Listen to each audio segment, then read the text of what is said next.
What's that smell?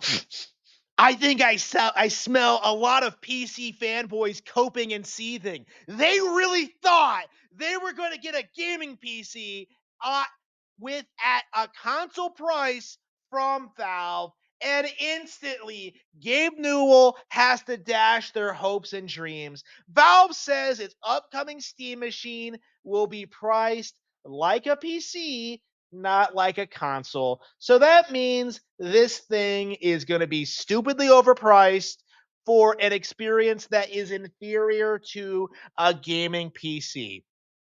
It is going to be significantly more expensive than a Switch 2, but with none of the games or features. So instantly you have PC gamers coping and seething in the comments, saying that like they hope it succeeds, but now they know it won't. Like instantly, all of the hype and enthusiasm for this thing went completely out the window the instant Valve talked about the price. Gaming PCs cost like what, like $2,000 pre-bill. So it's very possible this thing is going to be around that much or even more. It is going to be stupidly overpriced, and you're going to be expected to go out and buy this thing for an experience that is probably going to be worse than a base PS5. Okay, it's certainly going to be worse than the Switch 2 because it doesn't have all the best games. But my point is, and this was something I brought up when this thing was first announced, what purpose does it serve? Because if you're a fan of Valve, you already have a PC, you already have some way of like, downloading Steam, like you may have gotten a Steam Deck. What exactly would be the benefit of shelling out like 1500 or more on like this console from this company that's known for not supporting their hardware long term? Like the Steam Deck came out in 2022, right? So in that span of time, that thing completely bombed. It was demolished by the competition, destroyed by the Switch 1, the Switch Lite, the Switch OLED, and the Switch 2. And you're going to tell me that you're going to put out a new piece of hardware for us to buy when the Steam Deck was this unmitigated disaster that was just had no value whatsoever. It was finicky, it was broken, it was unintuitive, like clunky, like and nowhere near on the same level of quality as a Switch, which was a way better product at a way lower price. And that's going to be the problem going from like PC to consoles, because if you're an adult with money, you're going to own a PC and consoles, and kids are going to just have consoles. So really, like the whole idea that people have that PC is going to dominate like console gaming, like no, if you have money, if you're a functional adult with a job, you're going to have a PC. Okay. Like it's just, you're going to have a console too. It's like, you're going to have a phone, like you're going to have this stuff just lying around. Like it's not really like a console war like we've traditionally heard it. Like these are basically just completely different mediums, honestly, like completely different formats that don't really have a whole lot of overlap. If you want to play the best games, you go to Nintendo. If you want to play like old, like retro, like boomer, like shooters from the 90s or whatever, like you go on Steam and then like wait like until the game goes on sale and buys it for like 99 cents. Okay. Like that's the benefit of Steam, is that it's just something that you can download onto any computer you have around and like play something on it.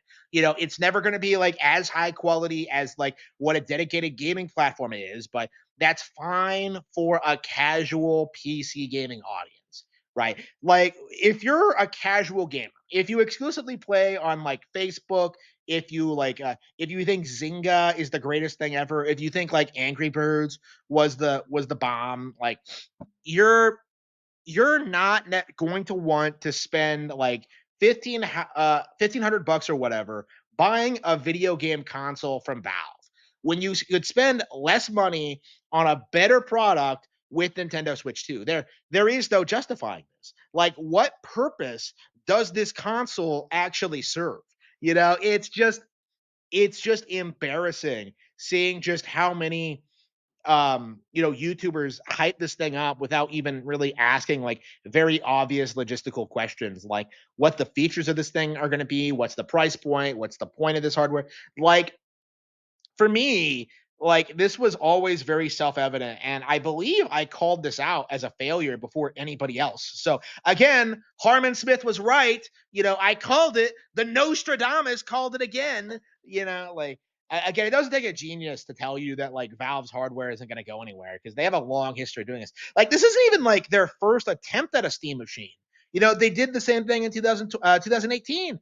They keep trying to put out this, like, dedicated gaming hardware, consoles, and like they just never go anywhere. And like I really have to wonder what the point of it is outside of like trying to break into like the living room spaces. But like, that's kind of dominated by all these other better brands that can actually, produce hardware. Valve is just they're just such a joke of a company that I really don't understand what they're thinking in trying to turn the GameCube into like a thing. It's like the GameCube is like the worst idea I've ever heard of my life. Like again, like this is them trying to compete with Nintendo. This is them trying to keep themselves relevant, trying to drum up publicity, and I suppose this is the only reason they do this is just for attention. This is them trying to like pretend that they're gonna like beat Sony, Microsoft, and Nintendo at their own game, and it's just not gonna happen. Like they don't have the ability to do it.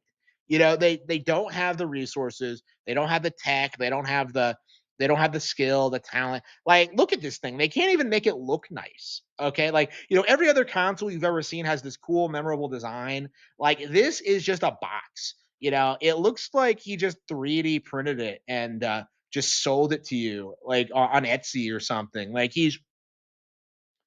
that's the level of quality we're dealing with here is that, like, Gabe Newell is probably printing these things on his super yacht. So instead of producing like Half-Life 3, he's pumping out these useless pieces of plastic to all like 200,000 of his fanboys online. Like Gabe's a joke, okay? He's contributed nothing to gaming. He's not like investing in the medium. Like he's more interested in just like living on his yacht and you know, running like 15 gaming PCs at once to inflate Steam's player numbers. Like this guy is a complete fraud. Okay? Like this guy is a complete train wreck and really should be just disregarded as someone who's just kind of the Judas goat of the gaming industry. He's the person that everyone says we should follow and everyone says we should worship, but in actuality this guy is just leading you all into complete despair. He is a false messiah. Your church of Gabe is just unbearably cringe and does not mesh with the reality. You fear the non believer that is Harmon Smith and will do everything in your power to silence me by claiming hearsay and burning me at the stake, but it won't work. Harmon Smith is here to stay, and Gabe Newell will very soon fail to sell us all on the Steam machine.